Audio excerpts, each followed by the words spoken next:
Let same why prepare coffins and money for graves. I'm telling you. Abatulave obujoze bwabo kyabakola abantu. Ne batujoga ne batufuula embwa. Why don't you come up? Am I your spokesperson? An idiot. You are stupid. You are idiots. That I cannot talk about. Who are you?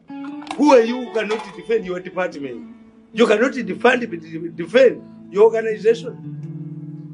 Njakumuta. There's no quarrel. He will be killed. He will die. We don't negotiate. The issue is when. But he will die. I will kill him. I will kill him. I will kill this idiot. I will kill this buffoon. I will incite the public to pounce on him with his escorts to kill the still over there. Baja bata. Njaku inciting about. Baba kume babata. Baja kubata.